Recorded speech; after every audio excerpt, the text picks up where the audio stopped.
और वो, ये तो आपने अक्सर सुना होगा, लेकिन पति पत्नी और ओहदा शायद ही आपने पहले कभी सुना हो। लेकिन यूपी में एक फिल्मी कहानी के तौर पर पति पत्नी की जो कहानी निकलकर सामने आई है, वो बताने के लिए काफी है कि ये खाली एक आलोक मौर्य और ज्योति मौर्य के बीच की कहानी नहीं है। ये कहानी उन सभी पति पत्नियों के बीच की है जो पत्नियां उज्जवल भविष्य का सपना देखती हैं। उनके भी भविष्य में कुछ करने के, कुछ बनने के सपने होते हैं, और कई पति ऐसे होते हैं जो उनके सपनों में उनका सपोर्ट बनकर सामने आते हैं। लेकिन वही कई पति ऐसे भी होते हैं जो अपने पत्नियों को घर से बाहर निकलने तक की परमिशन नहीं देते हैं। ये पूरा तथ्य आलोक मौर्य और ज्योति मौर्य से जुड़ा हुआ है। आलोक मौर्य की ओर से अब आरोप लगाए जा रहे हैं कि उनकी पीसीएस पत्नी का किसी और के साथ अवैध संबंध चल रहा है और दोनों मिलकर उनकी पत्नी और उनका प्रेमी उन्हें मारने की, उनकी हत्या करने की साजिश रच रहे हैं। जबकि आलोक मौर्य एक 4th क्लास कर्मचारी है। ये अब की कहानी जानने के लिए थोड़ा फ्लैशबैक में जाना जरूरी है। दरअसल 2010 में आलोक मौर्य और ज्योति मौर्य की शादी होती है। आलोक मौर्य का कहना है कि उनकी पत्नी की पढ़ने की चाहत थी, भविष्य में कुछ बनने की चाहत थी, जिसको देखते हुए उन्होंने तमाम मुश्किलों के बाद ज्योति मौर्य को पीसीएस की पढ़ाई के लिए इलाहाबाद यूनिवर्सिटी भेजा और 2015 में वो पीसीएस अधिकारी बन जाती हैं। इसी दौरान वो 2 बच्चियों को भी जन्म देती हैं। एसडीएम के पद पर वो कई जिलों में तैनात रहती हैं और काफी अच्छा उन दोनों की जो जीवन होता है वो चल रहा होता है। लेकिन 2020 में ज्योति मौर्य के संपर्क में मनीष दुबे नाम का एक होमगार्ड कमांडेंट आता है, जिसके बाद 3 साल से दोनों का अवैध संबंध चल रहा है और दोनों मिलकर कहीं ना कहीं आलोक मौर्य को मारने की कोशिश कर रही हैं। ऐसा आरोप आलोक मौर्य की ओर से लगाया जा रहा है।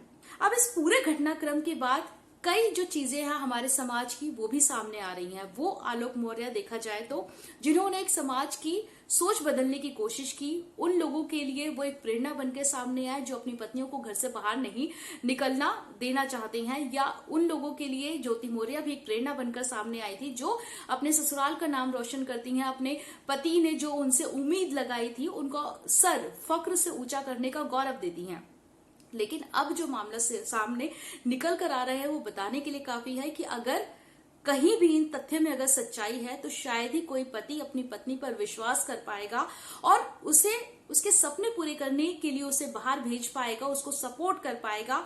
और अगर इस तथ्य में थोड़ी बहुत भी सच्चाई होती है तो कई जो लड़कियां हैं जो बाहर पढ़ना चाहती हैं, उनका भविष्य जो है वो अधर में बदल सकता है। क्योंकि कहानी बेशक एक दंपत्ति की है, लेकिन इसको जोड़कर हर दंपत्ति का जीवन जुड़ा हुआ है। हर किसी के लिए ये एक सबक का रूप हो सकती है। क्योंकि जो भी तथ्य निकलकर सामने आ रहे हैं, जो खबरें सामने आ रही हैं, उसमें ये भी देखने को मिला है कि इलाहाबाद में कई जो लड़कियां हैं, कई जो पत्नियां हैं, जिनके पतियों ने उन्हें इलाहाबाद में पढ़ने के लिए भेजा है ताकि वो पीसीएस अधिकारी की जो तैयारी है वो कर सके, उन्होंने उन्हें वापस घर पर बुला लिया है।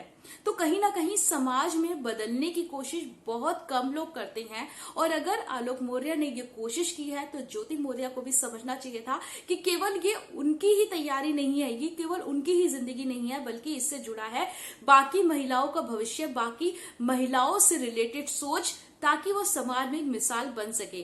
फिलहाल इस पूरे मामले में आगे क्या कुछ होता है ये देखना अहम होगा। और दोनों एक दूसरे पर आरोप लगा रहे हैं, केस में कोर्ट तक जा चुकी हैं और अब ज्योति मौर्य तलाक की मांग कर रही हैं कि उन्हें आलोक मौर्य से तलाक चाहिए। लेकिन सोचने समझने की जरूरत यह है कि वो 4th क्लास कर्मचारी जिसने जैसी तैसी परिस्थितियों में अपनी पत्नी को पढ़ाया, समाज की क्या क्या बातें नहीं सुनी होगी कि पत्नी ज्यादा कमा रही है या कम कमा रही है। या कई पत्नियां ऐसी भी होती हैं जो थोड़ा ज्यादा कमाने लगती हैं तो अपने पति को अहमियत नहीं देती हैं।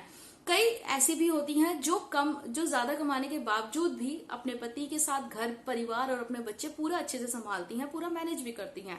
कई तरीके के लोग होते हैं, कई अलग अलग समझ होती है, लेकिन ऐसे कम लोग होते हैं जो आगे बढ़कर महिलाओं को सपोर्ट करते हैं या इस तरीके के आदमियों को भी सपोर्ट करते हैं जो अपने महिलाओं को सपोर्ट करने के लिए सामने आते हैं। अब ये देखना होगा इस पूरे मामले में अगला पड़ाव क्या कुछ आता है और इससे समाज में क्या कुछ बदलता है, या जो बदल चुका है वो ही बदल जाएगा, या जो बदलने वाला है उस पर इसका असर पड़ेगा।